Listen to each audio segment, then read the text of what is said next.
Assalamualaikum warahmatullahi wabarakatuh. Salam sejahtera untuk kita semua dimanapun Anda berada. Mari kita dengarkan kritikan Taufik Assegaf. Krisis apa nggak krisis? Krisis apa nggak krisis sekarang? Jangan pura-pura ente. Indonesia ini dijajah sama Belanda 350 tahun nggak punya utang. Indonesia ini dijajah sama Belanda 350 tahun nggak punya utang. Hebat nggak? Sebelumnya juga dijajah nggak punya utang, diteruskan sama Jepang nggak punya utang, datang lagi Belanda, datang lagi Inggris nggak punya utang, datang lagi Belanda, datang lagi Inggris nggak punya utang. Tapi sekarang kok banyak utang nggak ada penjajahnya? Kok banyak utang nggak ada penjajahnya? Kok banyak utang nggak ada penjajahnya? Kok banyak utang nggak ada penjajahnya? Krisis sama nggak krisis? Jangan bodoh ente kalau bilang nggak krisis. Jangan bodoh ente kalau bilang nggak krisis. Hebat. Taufik Assegaf ini hebat dalam kebodohannya, hebat dalam doktrinnya, hebat dalam penipuannya terhadap umat Islam dan warga negara Indonesia. Penjajah mana yang mau berutang untuk membangun negeri jajahannya?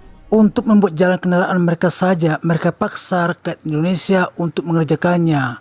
Apakah Bapak ingat dengan istilah Romusa di zaman Jepang? Rakyat pribumi mereka paksa untuk bekerja tanpa upah. Apakah Pak Taufik Assegaf ini tidak paham apa itu penjajah? Atau dalam jiwanya tertanam sifat penjajah atau ingin berkuasa sehingga dia membodohi masyarakat dan umat Islam khususnya, sehingga dia begitu memuja-muja penjajah, terutama penjajahan Belanda. Kalau pemerintah berutang dengan jumlah yang besar itu untuk membangun negeri ini, seperti membangun jalan-jalan, irigasi, pabrik-pabrik dan lain sebagainya, lalu dicicil secara berkala. Tapi kalau penjajah, semua hasil bumi dari negeri jajahannya mereka angkut ke negara mereka, dan negeri jajahan mereka biarkan sengsara dan menderita.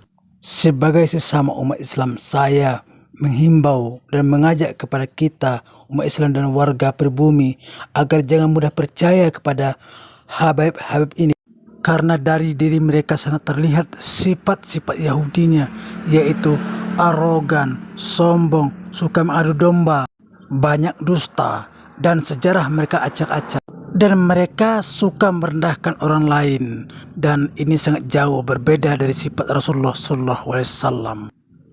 Dan yang paling menyakitkan adalah hanya untuk sebuah tes DNA, Bahar bin Smith dengan ringannya menyuruh kita umat Islam untuk membongkar kuburan Rasulullah SAW.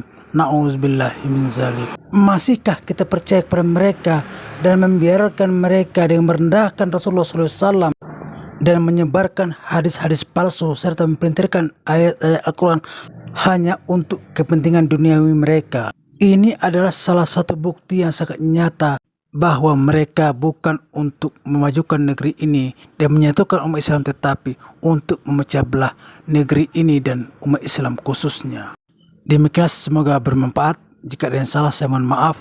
Jadikanlah diri kita orang yang kritis dan pintar, dengan mudah dibodohi oleh siapapun. Ingat, iman kita hanya ada 6. Iman kepada Allah, iman kepada malaikat, iman kepada kitab, iman kepada Rasul, iman kepada hari kiamat, dan iman kepada qadar dan qadar. Ingat, yang berhak menentukan kita masuk surga hanyalah Allah Subhanahu wa Ta'ala, bukan para habaib. Jangan lupa subscribe, like, share, dan komentarnya. Wassalam dari saya.